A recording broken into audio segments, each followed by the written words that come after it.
Hello everyone. In this video lecture, I'm going to represent the Indian Parliament structure. According to our constitutional rights and system in our country, how the Parliament works in our country, like what are the compositions, who are the members, and what are the structure of parliaments that I'm now going to discuss.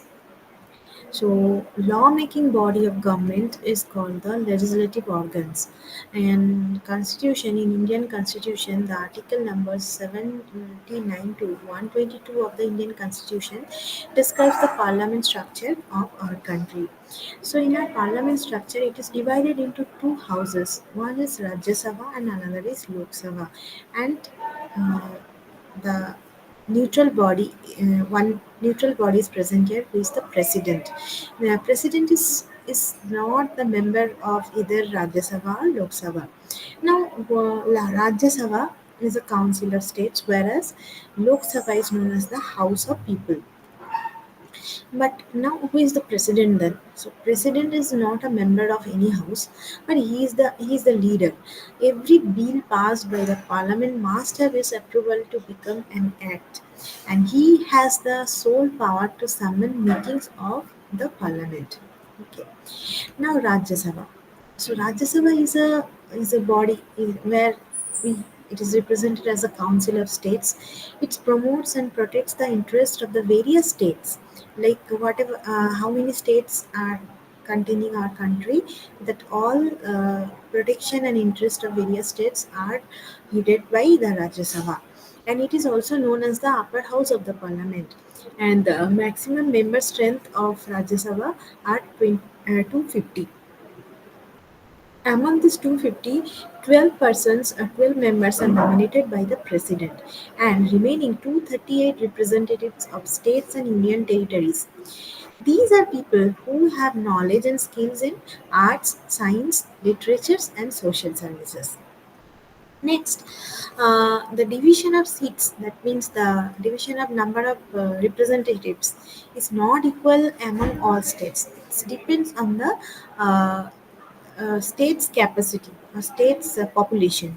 Depends on the population of the state. Like UP sends 31 members, whereas Maharashtra sends 19, and Goa is a small state, so it can send only one member. Out of this 238 out of 250 are elected by the members of legislative assemblies, and remaining 12, I have said, they are nominated by the president. System, what is the system of proportional representation? So there is a system followed by them, and the voters indicates his choice by assigning numbers to candidates in order of preferences. Candidates should secure a certain proportions of votes to get elected. And the members tenures, Rajya Sabha is a permanent body. Right. Now, members are elected for a period of 6 years. After every 6 years, but every 2 years, one third of the members retired. Then new people comes, and the head of the Rajya Sabha is known as the chairman or the vice president, and deputy chairman, members of Rajya Sabha elected by the members, all other members. Now, what are the qualifications of the members? Are the main criteria? What are the criteria to be a member of a Rajya Sabha member, right? So they must be a citizen of India. They must be over 30 years of age. They should be elected by legislative assemblies. Should not be a criminal. They should not have any past crime records. Should not be in debt that they are incapable of repaying, and they should possess other qualifications as prescribed by the parliament. The 12 members nominated by the president are chosen based on their skills in arts and science, not entitled to vote in presidential elections. And what are the points that may disqualifications, maybe the reason of disqualifications? If a person can occupy only one seat at a time, A person will be disqualified if he holds any office of profit under the central government. So, any central government or state government employee cannot be a member of Rajya Sabha. A person is disqualified if he is unsound mind, and if he has indulged in corrupt electoral practices, then he is disqualified from elections for a period of 6 years. So these are the points or the criterias to be disqualified for to be a member of Rajya Sabha. Now, the lower house of the parliament is the Lok Sabha, which is also known as the House of People, that represents the peoples of India. Here, members are directly elected by the people and called members of the parliament. And the maximum strength of members are 552. And seats are distributed based on the population of the seats like Rajya Sabha. And the head of the Lok Sabha house is the speaker and the deputy speaker. The tenure of Lok Sabha members are of 5 years and can be dissolved earlier by the president if any sudden incident happens. Parliament can extend the life of the Lok Sabha by 1 year in case of emergency, and fresh elections must be conducted within 6 months once the emergency has been lifted. Now, what are the qualifications of the member should have to be a Lok Sabha members? What are the qualifications are needed? He must be a citizen of India first of all, and he must have completed 25 years of age.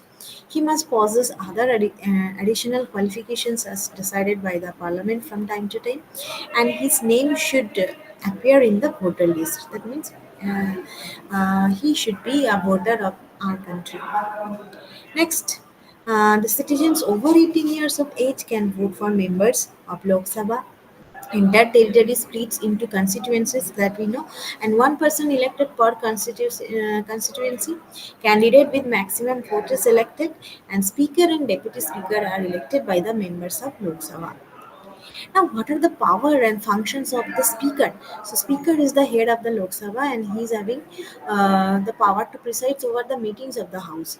He maintains order, decency, decorum in the house, and in his absence, the quorum, the adjourn the house, and he decides to admit questions, motions, bills, etc. He is the sole authority to decide the urgency of any matter. He also adjourns the House in case of chaos. If the an answer given by the minister is not satisfactory, then he can pressurize to minister to give proper answer. And he protects the special privileges for the members. He presides over the joint sitting of both the houses. He should be impartial and does not vote. And but in case of tie, he has a casting vote that decides the dispute. If any cases like that.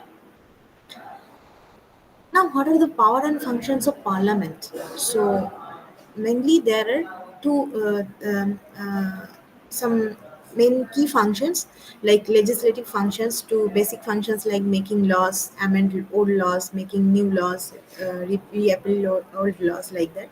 Formations of cabinet like form cabinet by leader. Then cabinet looks after day-to-day administrations. Then next is control of cabinet. After creating the cabinet, controlling those cabinets, ministers, and collectively and individually responsible to the parliament. This is the sole responsibility of the parliament, and parliament enforces responsibility through questions, resolutions, adjournment, motions, budgetary discussions, vote of no confidence, etc. Questions hour, there is a questions hour in our parliament. The first hour of every working day is the question hour. So by raising questions, the member of parliament can focus public attention on the policies, the current policies and activities of the current government. Next is control of cabinet. So debates on adjournment motions utilized for raising a discussion on questions of urgent natures and public importance. Any minister can be questioned by the member of the parliament, and cabinet has to resign if no confidence motion is passed like that. So it ensures accountability of the executives in the parliamentary system. And also they have the financial powers. Money bills are introduced only in the Lok Sabha and require sanction only by the members of the Lok Sabha. And judicial powers also, they have the parliament can remove the president, chief election commissioner, the judges of the high court and supreme court by impeachment. And the parliament has the power to punish anyone for breach of its privilege or for its contempt. And also they have some other powers like power of amending the constitution, electoral functions, vending of grievance, like that. So these are the key powers of parliament. And this is the main structure, parliament structure of our country. So thank you.